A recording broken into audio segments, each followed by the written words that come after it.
You ever drive past an empty lot and swear there used to be something there? Maybe it was a diner with the best pancakes you ever had, or a place where your parents took you after Little League.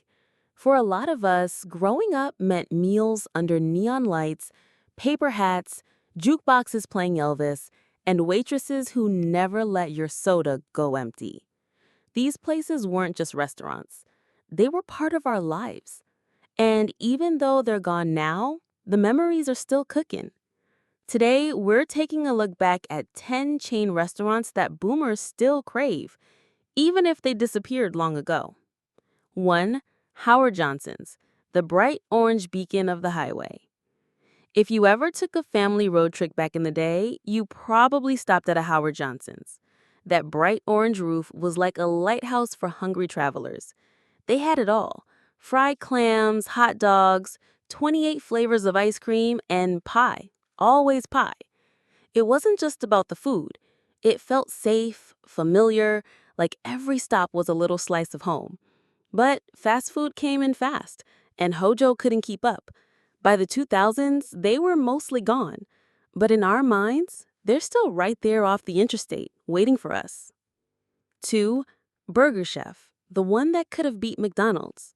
Now here's a name that brings back that smell of burgers on the grill. Burger Chef. Believe it or not, at one point, they had more locations than McDonald's. They were the first to offer a kid's meal with a toy. Yup, before the Happy Meal. They had something called the Works Bar too, where you could pile on your own toppings. Pretty wild for the 70s.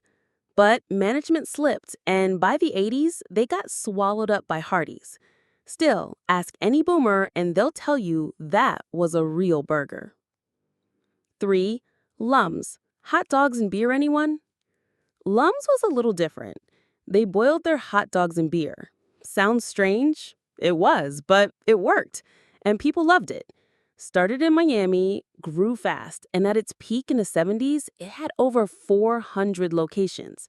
It wasn't fancy, but it was friendly, the kind of place you take the family on a Friday night. Then it changed hands a few times and, like so many others, slowly disappeared. But that beer dog, still legendary. 4. Gino's. Burgers and football in one spot. If you lived anywhere near Baltimore, you know Gino's.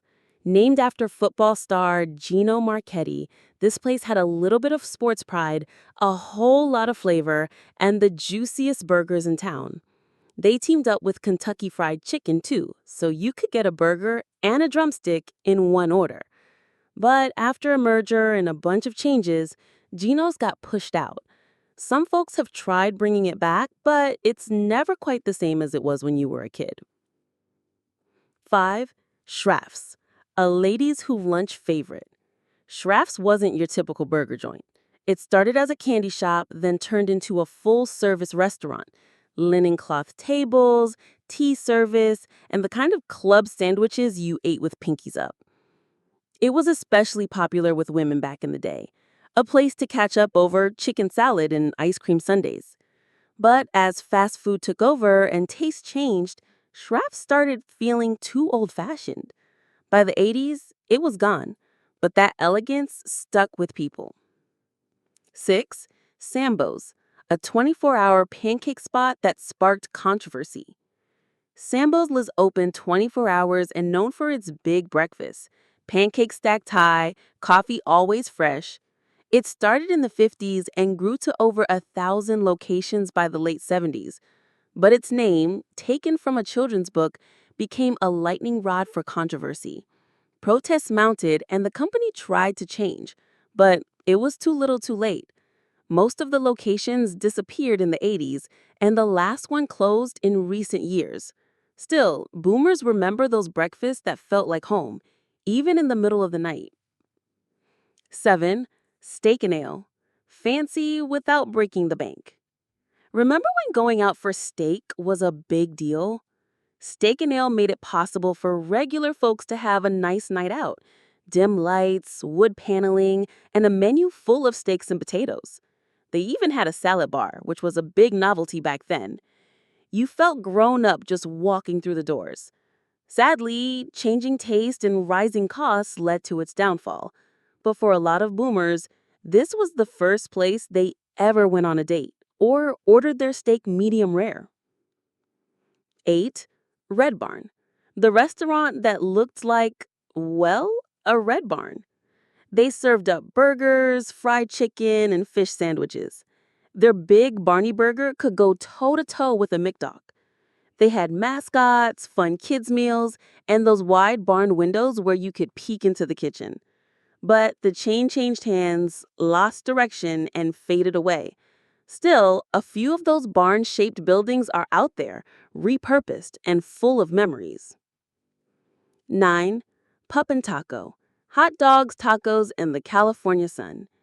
Yeah, it sounds like a joke, Pup N Taco, but it was the spot in California in the 60s and 70s.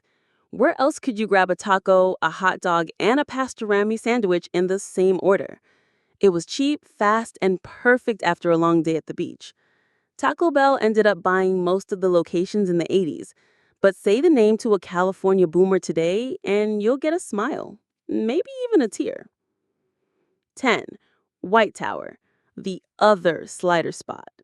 Most people know White Castle, but White Tower was its scrappy, look-alike cousin.